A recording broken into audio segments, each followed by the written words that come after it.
राजेंद्र गावित जी,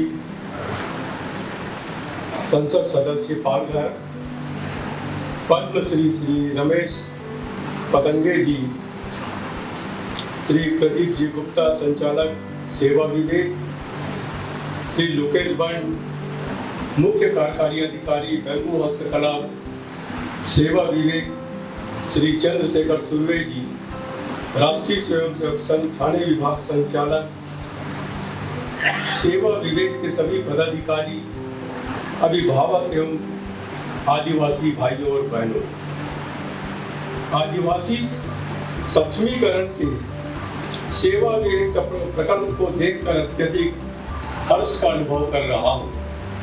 आज अपनी आदिवासी बहनों से मिलकर और उनके चेहरों पर खुशी की मुस्कान देखकर मैं बहुत प्रसन्न हूँ। आज बहुत बड़ा दिन है।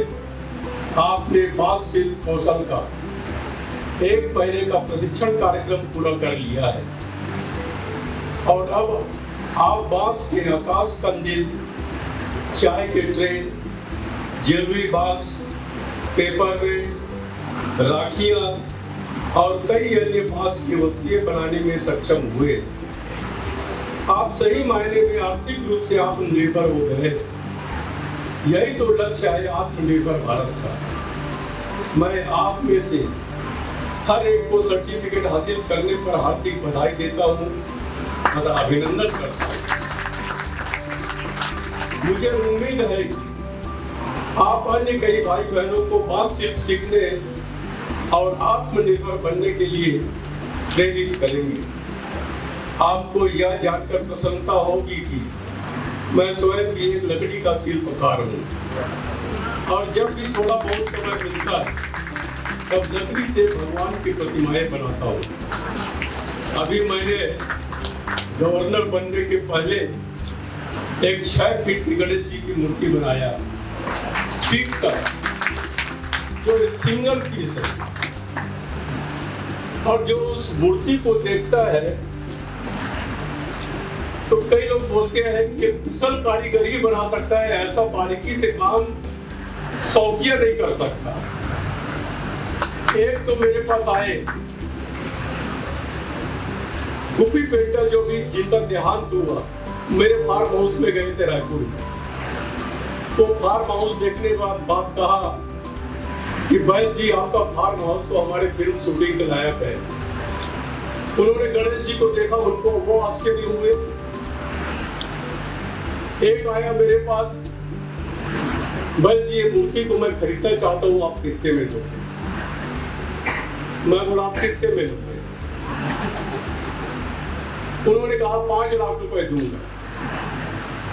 मैं कहा इस चीज का कोई मूल्य नहीं है, अगर मेरे को देना होगा मैं मुफ्त में दे दूंगा, लेकिन पैसे में दे दूंगा।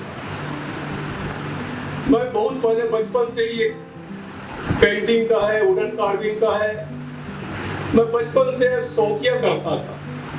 मैं कभी कोई स्कूल नहीं गया, पेंटिंग में कलर मिक्सिंग कैसा किया जाता है, ब्रश कैसा पकड़ा जाता है, एक मेरे अंदर एक भावना जागती है और मैं देखता हूँ कि ये काम तो मैं कर सकता हूँ और मैं वो काम शुरू कर देता हूँ और काम हो जाता है।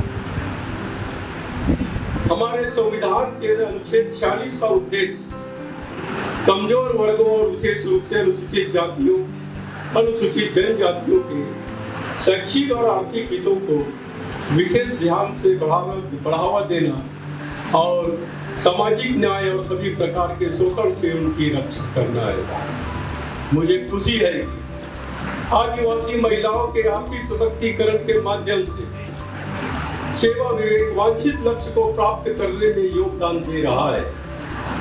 आदिवासियों के सशक्तिकरण के लिए केंद्र और राज्य सरकार काफी काम कर रही है। आदिवासियों के कल्याण और उनके आर्थिक उत्थान के लिए कई योजनाएं तैयार की गई है। हालांकि अकेले सरकार आदिवासियों के सशक्तिकरण के उद्देश्य को प्राप्त नहीं कर सकती।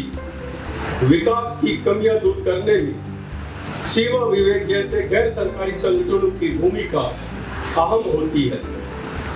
सेवा विवेक ने आदिवासी महिलाओं के आर्थिक सक्षमीकरण का एक मुद्दा हाथ में लिया और विगत 12 वर्षों से संस्था ने इस दिशा में निष्ठा से काम किया है। सेवा विवेक ने अनुसूचित जाति और अनुसूचित जनजाति की महिलाओं को बांस के काम में प्रशिक्षित किया है।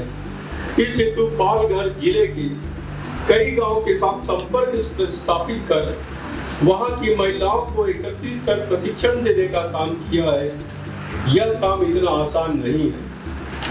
किसी गांव में जाना, महिलाओं को इकट्ठा करना, उनका विश्वास हासिल करना, उनको प्रशिक्षण के लिए राजी करना, यह कठिन काम सेवा विवेक के कार्यकर्ताओं ने अथक परिश्रम से किया है, जिसके लिए वे सभी अभिनंदन के पात्र हैं।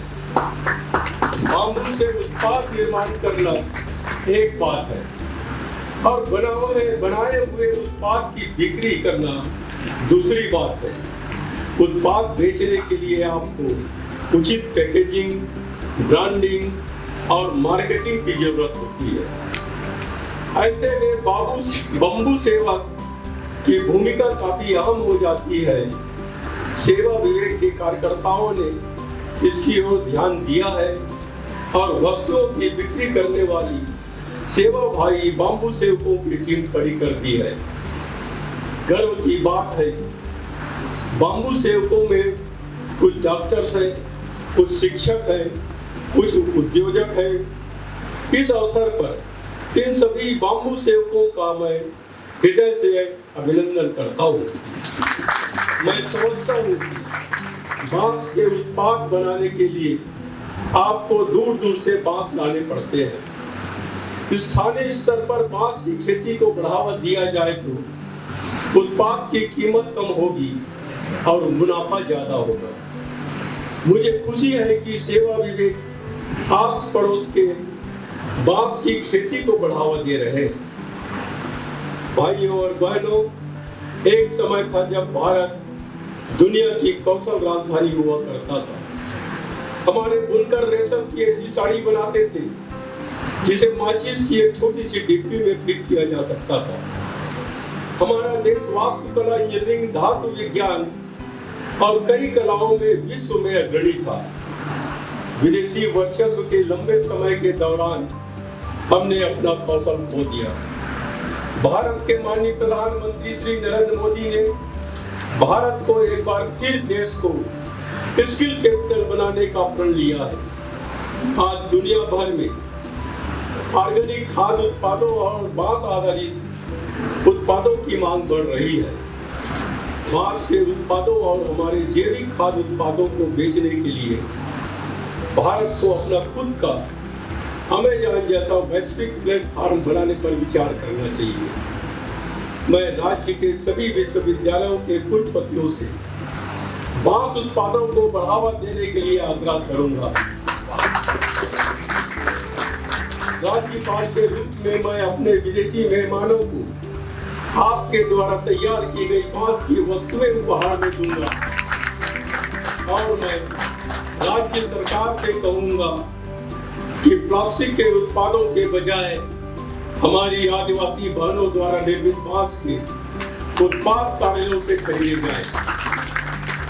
एक बार फिर सभी आदिवासी भाई बहनों को बांस हस्तशिल्प पाठ्यक्रम के सफल समापन पर बधाई देता हूं और आपके प्रयासों की सफलता की कामना करता हूं।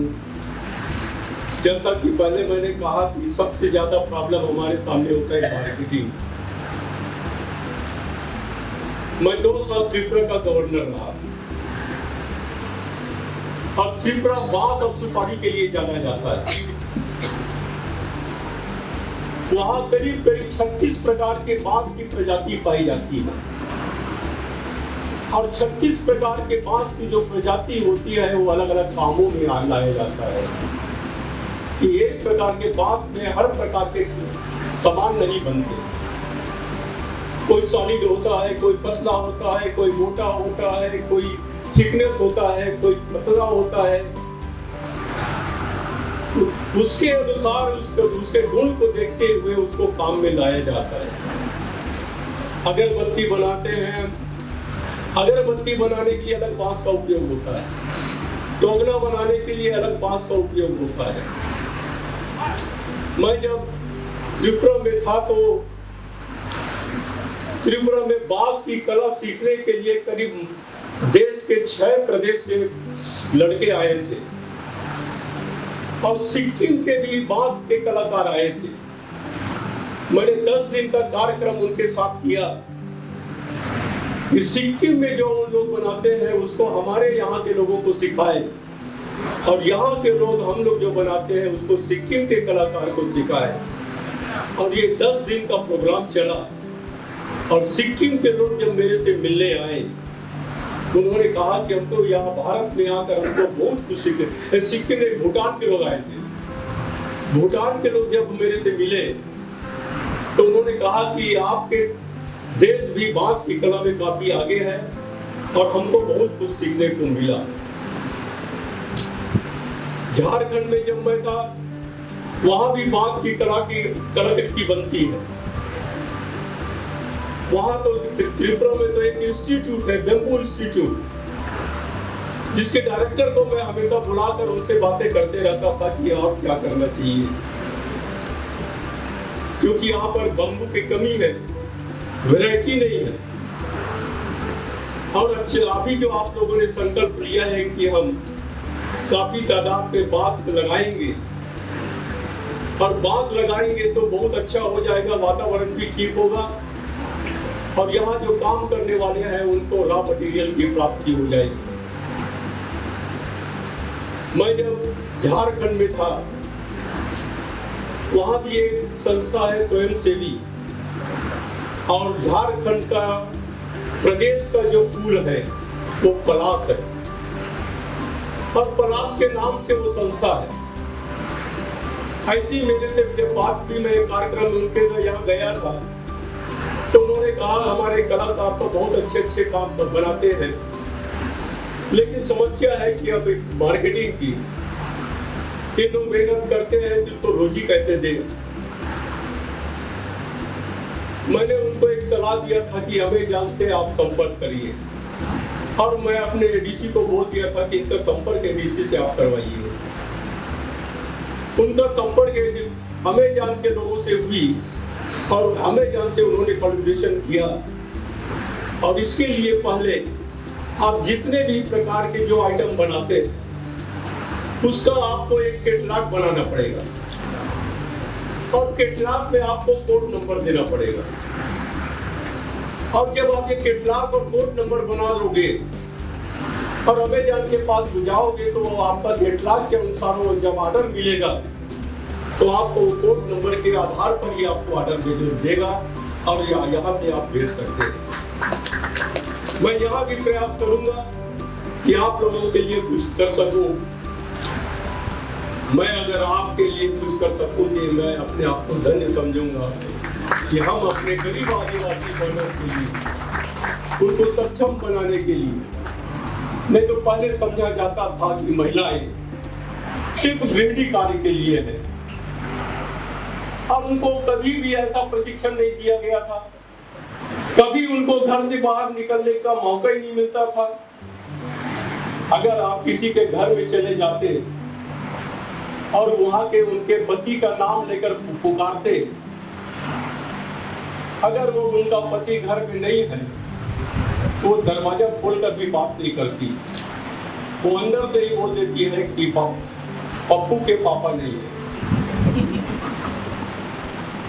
यानी अपने सामने आने में झिझक होती थी। लेकिन अब समय कितना बदल रहा है कि महिलाएं सामने आकर पुरुषों की मुकाबला कर रहे हैं और पुरुषों से आगे जा रहे हैं, चाहे वो शिक्षा के क्षेत्र हो। अभी यूपीएससी का रिजल्ट निकला, आप देखेंगे टॉप 10 में 6 लड़कियां हैं। कॉलेजों के रिजल्ट निकलते हैं तो टॉप 10 में लड़कियां ज्यादा होती है। मैं तो कई यूनिवर्सिटी में जब मैं डिग्री बांटने के लिए कॉन्वोकेशन में जाता हूँ और डिग्री लेने वालों की कतार देखता हूँ तो लगता है कि लड़कियों की कतार ज्यादा होती है। हमें सिर्फ इनको गृहिणी बनाकर नहीं रखना है, इन्हें अपने पैर में खड़ा होकर आत्मनिर्भर बनाना है। और मुझे विश्वास है कि सेवा विवेक जिस ढंग से काम कर रही है कि पालघर का और आसपास के आदिवासी बहनों का काफी विकास होगा, काफी सक्षम में वो अपने पैर में खड़े हो पाएंगे। इसी विश्वास के साथ मैं अपनी बात समाप्त करता हूँ। जय हिंद, जय भारत, जय महाराष्ट्र।